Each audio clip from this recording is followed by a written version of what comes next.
1956년 미국 사회를 큰 충격으로 몰아넣은 사건이 발생했습니다.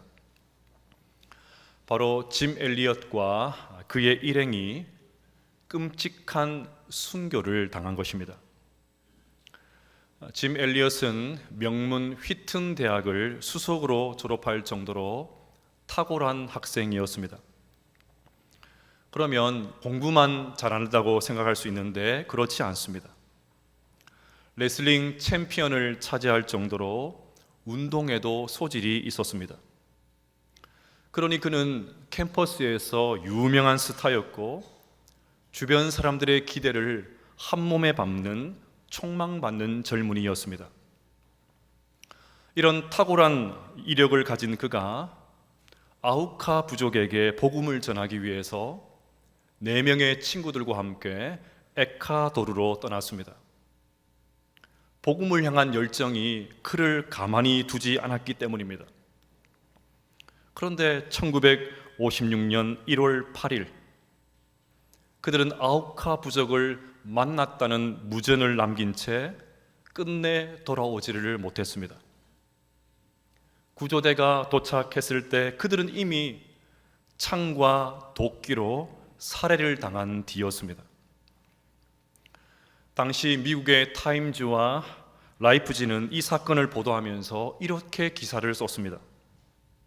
그들은 아우카족을 알게 되었다. 아우카족은 수백 년 동안 외부인들을 모두 다 죽여왔다. 다른 인디언들은 그들을 두려워하였으나 선교사들은 아우카족에게 가기로 결심했다. 이 얼마나 불필요한 낭비인가. 이 장래가 촉망되는 젊은이들이 도대체 무엇 때문에 멀리 남미까지 가서 제대로 일도 못하고 개 죽음을 당해야 하는가. 그리고 이 기사의 헤드라인을 이렇게 잡았습니다. 이 얼마나 불필요한 낭비인가. 이 얼마나 불필요한 낭비인가. 그런데 여러분, 이것이 정말 낭비일까요? 물론 세속의 관점에서 보면, 생산성의 관점에서 보면 늘 돈이 되냐 안 되냐 여기에 목을 매는 세상의 관점에서 보면 낭비임에 틀림이 없습니다. 그냥 낭비가 아니라 헤드라인처럼 불필요한 낭비입니다. 아니, 그 탁월한 젊은이들이 제대로 꽃도 피우지 보지도 못하고 어떻게 그렇게 허망하게 세상을 떠날 수 있단 말입니까? 그것도 선교회지에서 말입니다. 하지만 이것이 정말 낭비일까요? 이 질문에 대한 대답은 설교 끝에 말씀드리겠습니다. 다만 이 질문을 염두하시면서 오늘 설교를 따라오시면 좋겠습니다. 우리는 지난주에 나오미의 땅을 사겠다고 했던 기업 물을 자가 금세 말을 번복해서 안 사겠다고 하는 장면을 살펴보았습니다. 계산기를 두드려 보니까 손해가 막심했기 때문입니다. 투자 대비 수익이 시원치 않았기 때문입니다. 아니, 시원치 않은 정도가 아니라 마이너스입니다. 원금 보장도 되지를 않습니다. 결국 그는 기업 물을 권리를 포기한다는 의미로 신발을 벗었습니다. 부끄러운 일인데도 창피한 줄도 모르고 어떻게든지 손해를 보지 않으려고 기업 물을 권리를 보아스에게 넘겼습니다.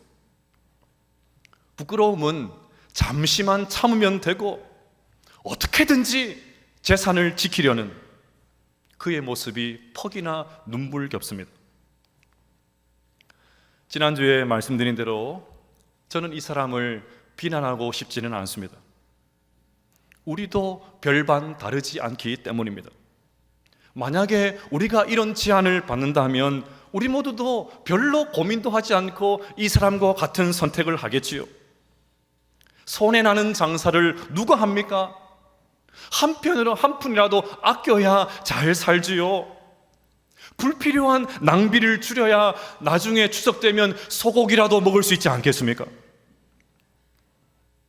그러니까 사람들은 이 사람의 결정을 지혜로운 결정이라고 할 것입니다. 어쩔 수 없었다고, 현실적이었다고 동정할 것입니다. 하지만 하나님의 평가는 냉정했습니다. 하나님은 그 사람의 이름을 입에 올리는 것을 거부하셨습니다. 그 이름을 잊어버리셨습니다. 그의 이름을 포기하셨습니다. 그래서 그 사람의 이름은 안타깝게도 아무개였습니다. 그래서 별로 비중도 없는 다른 이름들도 룻기에 버젓이 기록되어 있는데 유독 이 사람의 이름만 쏙 빠져 있습니다. 이제 기업 물을 순서가 보아스에게 넘어왔습니다. 보아스는 어떻게 할까요? 역시 보아스는 우리의 기대를 저버리질 않습니다. 내가 기업 물을 책임을 이행하리라 룻에게 약속한 대로 보아스는 아주 기쁘게 자신의 책임을 다합니다. 우리 9절과 10절 말씀을 같이 한번 읽어보겠습니다. 시작. 보아스가 장로들과 모든 백성에게 이르되 내가 엘리멜렉과 기럨과 말론에게 있던 모든 것을 나오미의 손에서 산 일에 너희가 오늘 증인이 되었고 또 말론의 아내 모압 여인 룻을 사서 나의 아내로 맞이하고 그 죽은 자의 기업을 그의 이름으로 세워 그의 이름이 그의 형제 중과 그곳 성문에서 끊어지지 아니하게 하매 너희가 오늘 증인이 되었느니라. 아멘. 여기 룻을 사서라는 표현이 조금 거슬리지요. 마치 룻을 물건처럼 구매하는 것으로 오해할 수 있는데 그게 아니라 룻을 아내로 맞아들이겠다는 것입니다. 그런데 여러분, 말은 쉽게 하지만 보아스에게도 이것은 쉬운 일이 아니었습니다. 분명 보아스의 기업에도 손해가 되는 일입니다. 보아스도 얼마든지 계산기를 돌릴 수가 있습니다. 돈이 되는 일인지 안 되는 일인지 정확하게 알고 있습니다. 그런데도 보아스는 나오미와 룻의 가문을 보존하기 위해서 기쁜 마음으로 자원을 합니다. 큰 경제적인 부담을 지면서까지 나오미의 집안을 위해서 희생합니다. 드디어 보아스가 나오미의 기업을 물을 자로 확정되었습니다. 그러니 우리가 읽었던 9절과 10절 말씀은 일종의 판결 낭독문이라고 할 수가 있습니다. 룻과의 결혼이 법적으로 하자가 없다는 것을 증인들을 불러서 확정하는 것입니다. 나중에 딴소리 하지 말라는 것입니다. 그래서 보아스는 원로들에게 증인이 되었다, 너희들이 증인이 되었다는 말을 2번씩이나 반복했던 것입니다. 자, 그런데 9절에서 눈에 띄는 것이 있습니다. 보아스는 이미 죽은 나오미의 남편 엘리멜렉과 이미 죽은 나오미의 아들인 기럨과 말론의 이름을 쭉 열거합니다. 이유가 뭘까요? 남편과 2 아들이 죽으면서 모든 것이 끝난 줄 알았는데 그렇지 않다는 것입니다. 끝날 때까지 끝난 것이 아니라는 말입니다. 마치 하나님께서 보아스의 말을 통해서 나오미와 룻에게 이렇게 말씀하시는 것 같습니다. 죽음의 그림자가 짙게 드리운 그곳에 내가 새 일을 행하겠다는 것입니다. 항무지와 같은 그 땅을 장미꽃이 피는 동산으로 만들겠다는 것입니다. 이렇게 하나님은 보아스의 헌신을 통해서 소망의 꽃을 계속해서 피우고 계셨습니다. 우리는 스스로 감히 실천하지 못하는 일들을 다른 사람들이 하는 모습을 보면 감동과 도전을 받습니다. 성문에 모여있던 사람들이 말을 바꾸는 기업 물을 자의 모습을 한편으로는 이해하면서도 또 한편으로는 씁쓸한 마음을 감출 수 없었을 것입니다. 나는 그렇게 살지 못해도, 나는 그렇게 하지 못해도 다르게 사는 사람의 모습을 보고 싶었을 것입니다. 그렇지 않아도 흉흉한 소식만, 안타까운 소식만 들려오는 세상에서 좀 가슴 따뜻한 이야기를 좀 보고 싶다, 훈훈한 그런 모습을 보고 싶다, 그런 열망이 가득했을 것입니다. 그런데 보아스가 그 어려운 일을 해냅니다. 그 모습을 보면서 많은 사람들이 감동을 받았을 것입니다. 그렇지 않아도 각박한 세상에서 가슴 따뜻한 보아스의 모습을 보면서 흐뭇한 미소를 지었겠지요. 그래서 보아스가 내가 나오미의 땅을 사겠다, 내가 룻과 결혼하겠다, 그 말을 듣고는 모여있는 사람들과 장로들이 보아스에게 3가지 3중 축복을 쏟아냅니다. 11절과 12절 말씀을 같이 한번 읽어보겠습니다. 시작. 성문에 있는 모든 백성과 장로들이 이르되 우리가 증인이 되나니 여호와께서 내 집에 들어가는 여인으로 이스라엘의 집을 세운 라헬과 레아 2사람 같게 하시고 내가 에브라스에서 유력하고 베들레헴에서 유명하게 하시기를 원하며 여호와께서 이 젊은 여자로 말미암아 내게 상속자를 주사 내 집이 다말이 유다에게서 낳아준 베레스의 집과 같게 하시기를 원하노라 하니라. 아멘. 첫 번째 축복은 보아스와 결혼하게 될 룻이 라헬과 레아와 같게 해달라는 것입니다. 여러분, 라헬과 레아가 누구입니까? 이들은 야곱의 아내였습니다. 이 두 여인을 통해서 이스라엘의 12지파 가운데 무려 8명의 아들이 태어났습니다. 이 여인들로 인해서 이스라엘 민족이 탄생했다고 말을 해도 과언이 아닙니다. 그녀들은 이스라엘의 집을 세운 사람들입니다. 그러니 룻이 라헬과 레아와 같게 해달라는 말은 룻을 통해서 이 무너져 있는 이스라엘의 집을 세워달라는 말이었습니다. 무너져가고 있는 이 이스라엘 나라를 세워달라는 말이었습니다. 조금 더 확대해서 말을 하면 룻이 이스라엘의 국모가 되게 해주십시오, 그 기도였습니다. 엄청난 기도죠. 한편으로는 이 이방 여인 룻에게 기대가 너무 큰 것 아닌가, 너무 지나친 축복을 하는 게 아닌가, 그런 생각이 들 수도 있습니다. 하지만 사람들은 아무개와는 달리 계산기를 두드려서 말을 바꿔버리는 아무개와는 달리 철저하게 자기 지갑만 살피는 아무개와는 달리 헌신적으로 형제의 집을 세우는 그 보아스를 보면서 이 같은 강력한 축복을 쏟아내었던 것입니다. 너무 감동이 되어서 가만히 있을 수가 없어서 마음을 다해 축복의 기도를 올려드렸던 것입니다. 그런데 놀랍게도 이 축복 기도가 그대로 이루어졌습니다. 보아스와 룻의 가문을 통해서 다윗이 태어났지요. 또 그 다윗의 가문을 통해서 예수 그리스도께서 이 땅 가운데 오셨습니다. 그러니 그들의 축복이 과한 것이 아니었습니다. 실제로 룻이 이스라엘을 넘어서 모든 주님의 백성의 국모가 되었던 것입니다. 둘째 축복은 보아스가 베들레헴에서 유명해지게 해달라는 것입니다. 에브랏은 베들레헴의 옛날 이름입니다. 그러니 에브랏, 베들레헴 사실 다 같은 말이에요. 이미 베들레헴에서 유명한 사람입니다. 이미 유명한 사람에게 유명해지기를 바라는 그런 마음은 조금 어색하죠. 여기서 유명하다는 말은 자손을 생산할 능력을 가지고 있다, 그런 뜻을 가지고 있습니다.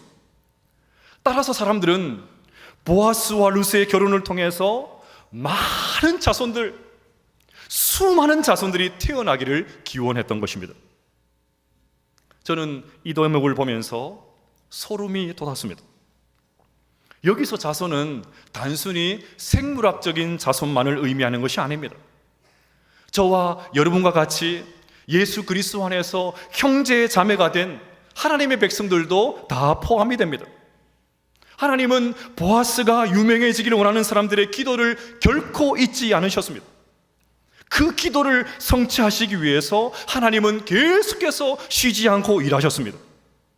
한 가정을 통해서 어두웠던 이스라엘을 위해서 새 시대를 준비하셨던 그 하나님께서 마침내 예수 그리스도 안에서 우리 모두를 하나님의 백성으로 불러주셨습니다.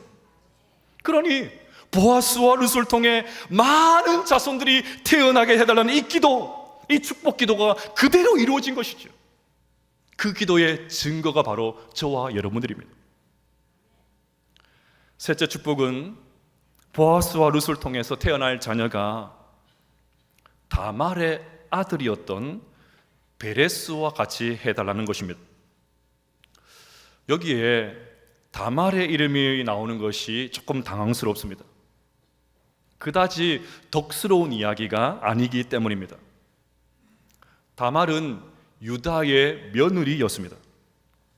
유다에게는 3명의 아들이 있었는데 다말은 유다의 큰 며느리입니다. 그런데 다말의 남편이면서 큰 아들이 죽었습니다. 그러니까 당연히 둘째 차남이 형님의 대를 이어야 되는데 그것을 원치를 않습니다. 결국 꼼수를 부리다가 하나님의 진노로 둘째마저 세상을 떠나고 말았습니다. 아버지의 입장에서 보면 불길하지요. 셋째 아들마저 그런 일을 당하면 곤란하지 않습니까? 그래서 며느리 다말을 쫓아내버립니다. 나중에 결국 이 다말이 꾀를 내어서 시아버지와 근친 상간을 통해서 태어난 아들이 베레스였습니다. 그런데 놀랍게도 그 베레스의 가문을 통해서 보아스가 이 땅 가운데 태어났습니다. 좀 놀랍지 않습니까? 그래서 사람들은 룻을 보면서 제일 먼저 다말을 떠올렸던 것입니다. 철진한 부끄러운 이야기를 막 까발려가지고 부끄러운 일들을 행하겠다, 그런 것이 아니었습니다. 다말이 어떻게든 대를 이으려고 몸부림을 쳐서 가문이 섰던 것처럼, 그래서 놀랍게도 그 가문을 통해서 보아스가 태어났던 것처럼 보아스와 룻을 통해서 이 집안이 제대로 설 수 있기를 간절히 기도했던 것입니다. 저는 오늘 설교를 준비하면서 한 사람이 믿음으로 제대로 서는 것이 얼마나 중요한지 새삼 느끼게 되었습니다. 보아스 한 사람이 하나님의 말씀에 순종해서 자신의 것을 허비하고 자신의 것을 낭비합니다. 그 모습을 보면서 감동한 사람들이 그냥 가만히 있을 수가 없어서 3가지 3중 축복을 쏟아냈습니다. 하나님께서 그 기도를 다 들으시고 그 기도대로 정확하게 응답해 주셨습니다. 여러분, 이것은 룻기만의 이야기가 아닙니다. 저 옛날 이야기가 아닙니다. 오늘 우리가 여기서 써내려가야 될 이야기이기도 합니다. 비록 세상을 보면 자기 이익에 밝은 사람들이, 그저 계산기를 잘 돌리는 사람들, 그런 사람들이 가득 차 있는 것 같지만 그렇지가 않습니다. 묵묵히 하나님의 뜻을 실천하는 보아스와 같은 사람이 있기 때문에 이 땅은 여전히 소망이 있는 줄로 믿습니다. 사람들을 눈에 보면 불필요하게 보이는 낭비처럼 보이는 것을, 왜 저렇게 낭비하나, 그렇게 보이는 것을 계속해서 낭비하는 믿음의 사람들이 있기 때문에 이 땅은 여전히 희망이 있는 줄로 믿습니다. 그런 사람들이 여전히 교회 안에 있기 때문에 교회는 여전히 희망이 있는 줄로 믿습니다. 여러분, 교회는 어떻게 세워지고 교회는 어떻게 부흥할까요? 똑똑하고 유능한 사람이 많아지면 부흥할까요? 세상에서 잘 나가는 사람들이 많아지면 교회가 저절로 성장할까요? 세상에서 힘 좀 쓰는 사람들이 교회에 모여야 교회도 힘을 쓸 수 있을까요? 계산기를 잘 두드려서 대차대조를 잘하는 사람들이 있어야 교회가 부흥할까요? 그렇지 않다는 것을 보셨지 않습니까? 하나님은 그 사람을 아무개라고 부른 것을 확인하셨지 않습니까?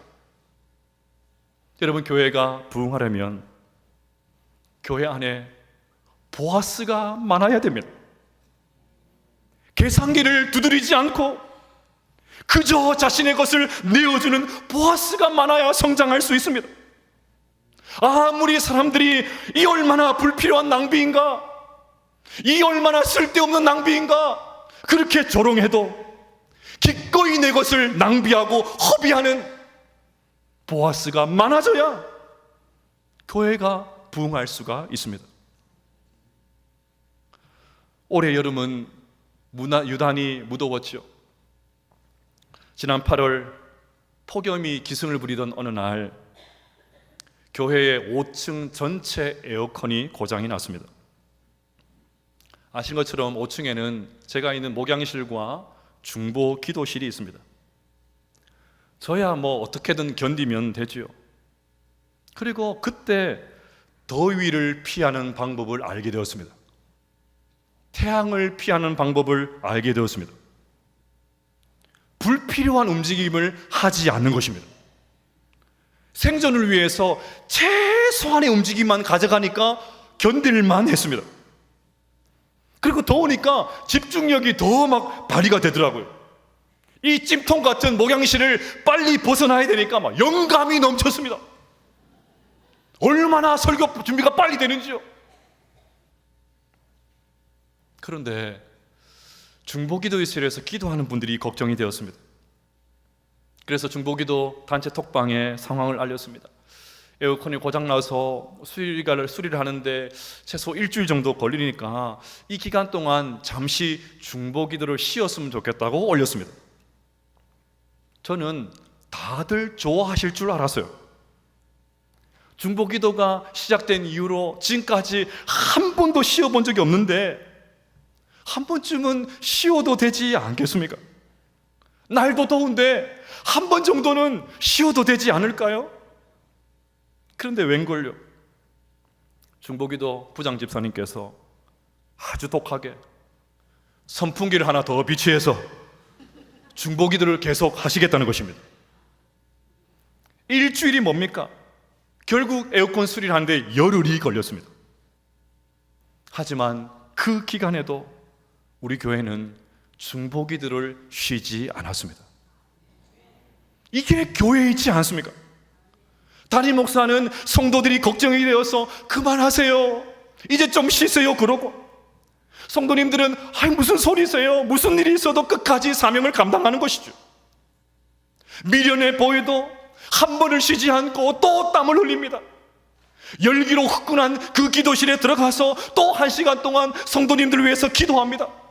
사람들이 무슨 그런 바보짓을 하냐고, 무슨 그런 낭비를 하냐고, 무슨 한 번 정도 쉬어도 되지 않냐고 그렇게 해도 우직하게 자기 자리를 지키는 것입니다. 이게 진짜 좋은 교회이지 않겠습니까? 우리 교회는 목요일에 노인대학을 하죠. 수십 명의 분들이 교수로, 차량 운전으로, 식사 준비로, 행정적인 일로 섬기고 계십니다. 그 가운데 차량으로 봉사하시는 집사님이 계십니다. 이분은 격주로 야간 근무를 하십니다. 그러니까 어느 날은 밤을 새워서 일을 하는 다음에 곧장 교회로 와서 운전대를 잡습니다. 집사님 피곤하실 텐데 그렇게 안 하셔도 됩니다. 그렇게 해도 괜찮다고 하십니다. 내가 좋아서 하는 일이니까 괜찮다고 하십니다. 여러분, 누군들 퇴근하면 곧장 집으로 가서 쉬고 싶지요? 샤워하고 빨리 들어놓고 싶지요? 사람 마음 다 똑같습니다. 이런 분이 봉사를 안 한다고 누가 입을 댈 수가 있겠습니까? 그래도 자신의 시간을 낭비하면서 얼마든지 쉴 수 있음에도 불구하고, 아무도 그것에 문제를 걸지 않음에도 불구하고 자신의 시간을 다 허비하면서 묵묵히 사명을 감당하는 분들이 있기 때문에 교회가 세워지는 것입니다. 어디 이런 분들 뿐이겠습니까? 오늘도 교회와 성도들 섬기기 위해서 수고하는 분들이 너무나도 많이 계십니다. 저는 지금껏 교회 사역을 해오면서 너무 많은 보아스들을 만났습니다. 계산기를 두드리지 않고 무모할 정도로 정말 바보같이 교회를 위해서 헌신한 분들 때문에 교회가 변화되는 것을 너무 많이 보았습니다. 손해 날까봐 전전긍긍하지 아니하고, 내 지갑을 열게 될까봐 당황하지 아니하고, 내 것을 내어놓을까봐 얼굴이 새카매지는 그런 아무개와 달리 보아스와 같이 하등 자기 기업에 도움이 될 것이 하나도 없어도 우직하게 헌신하는 분들 때문에 사람들이 세워지는 것을 너무나도 많이 보았습니다. 이렇게 자기를 낭비하고 허비하는 분들 때문에, 불필요하게 낭비하는 분들 때문에 교회도 세상도 여전히 소망이 있는 줄로 믿습니다.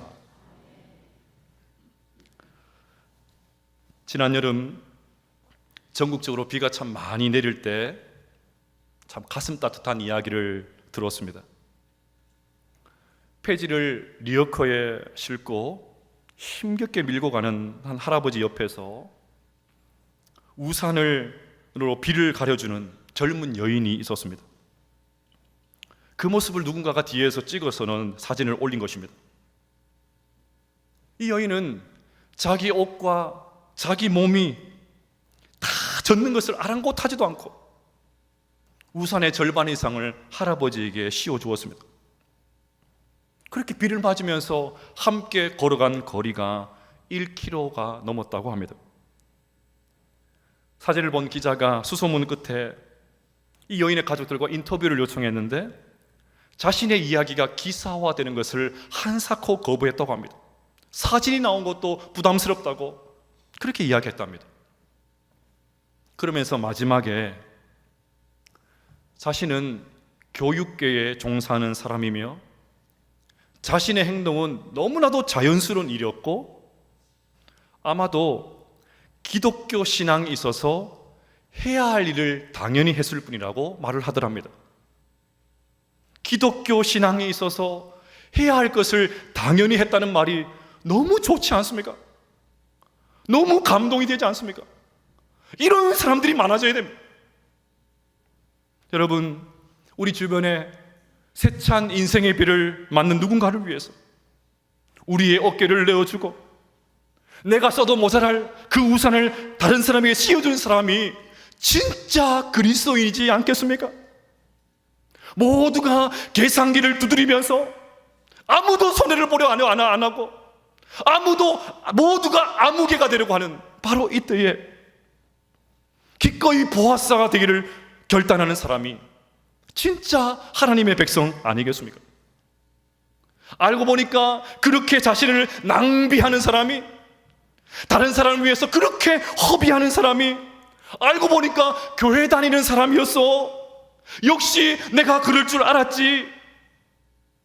계속해서 세상에서 흉흉한 소식만 들려오는 이때에 저 아름다운 사람이, 저 가슴 따뜻한 사람이, 자신의 것을 허비하며 낭비하는 저 사람이 그리스도인이라는 소문이 많아지는 것, 그것이 진짜 전도 아니겠습니까? 저는 오늘 설교를 짐 엘리엇과 그의 친구들의 순교를 불필요한 낭비라고 정의한 기사를 인용하면서 시작을 했습니다. 그러면서 이것이 정말 낭비입니까? 라는 질문을 드렸습니다. 그들의 순교 이후의 이야기를 들려드리면서 이 질문에 대한 답을 드리겠습니다. 5사람의 선교사가 피살된 지 36년이 지난 1992년 6월 11일 아우라니 우림 지역의 웨땀 마을 티네노에서는 감격적인 신약성경 봉헌 예배가 엄숙하게 드려졌습니다. 75명의 아우라니 인디언 기독교인과 성경 번역 선교사, 봉헌 예배에 참석하기 위해 온 손님들이 함께한 예배에서는 아우라니어로 번역된 신약 성경을 아우카족 기독교 지도자가 잔잔히 읽어 내려갔습니다. 그리고 그 낭독을 마친 후 이 아우카족 기독교 지도자 3명이 나와 고백을 했습니다. 자신들이 36년 전 그 5명의 선교사 살해에 가담했던 사람이라고 말입니다. 그 5명의 선교사를 살해했던 날 그들은 살아계신 하나님의 얼굴을 선교사를 통해 보게 되었던 것입니다. 다시 묻겠습니다. 짐 엘리엇과 그의 친구들의 죽음이 과연 낭비일까요? 불필요한 낭비일까요? 기사처럼 제대로 일도 하지 못하고 개 죽음을 당한 것입니까? 짐 엘리엇의 책에 이런 유명한 문장이 있습니다. 결코 잃어버릴 수 없는 것을 얻기 위하여 절대 간직할 수 없는 것을 버리는 자는 바보가 아니다. 영원한 것을 얻기 위해 영원하지 않는 것을 버리는 자는 절대 어리석은 자가 아니다. 사랑하는 여러분, 조국 교회의 미래가 암담합니다. 백약이 무효하다고 합니다. 그런데 저는 룻기 설교를 계속해서 해오면서 한 줄기 희망의 빛을 발견합니다. 우리가 내 것을 낭비하고 허비하면 됩니다. 사람들이 불필요한 낭비라고 왜 허비하냐고, 아무리 조롱해도 아무개와 같이 계산하지 아니하고 보아스와 같이 바보같이 끝까지 섬기면 됩니다. 길은 거기밖에 없어요. 언젠가 룻기 설교를 하면서 보아스가 예수님을 예표한다고 말씀드렸습니다. 그렇습니다. 바보 같으신 예수님께서 우리에게 그 일을 하셨습니다. 우리를 볼 때 뭐가 돈이 됩니까? 예수님 보실 때 우리가 뭐라고? 그럼에도 불구하고 예수님께서 바보같이 우리를 위해서 다 낭비해 주셨기 때문에 지금 이렇게 우리가 구원받아서 하나님을 예배하고 있는 줄로 믿습니다. 사랑하는 여러분, 바보셨던 주님을 쏙 빼닮은, 정말 어리석으셨던 예수님을 쏙 빼닮은 바보 같은 주님의 자녀로, 주님의 백성으로 설 수 있는 우리 모두가 될 수 있기를 주의 이름으로 축복합니다. 그래서 이 땅 가운데 정말 하나님의 살아계심을 보여줄 수 있는 바보 같은 주님의 백성으로 살아갈 수 있는 우리 모두가 될 수 있기를 주님의 이름으로 축복합니다.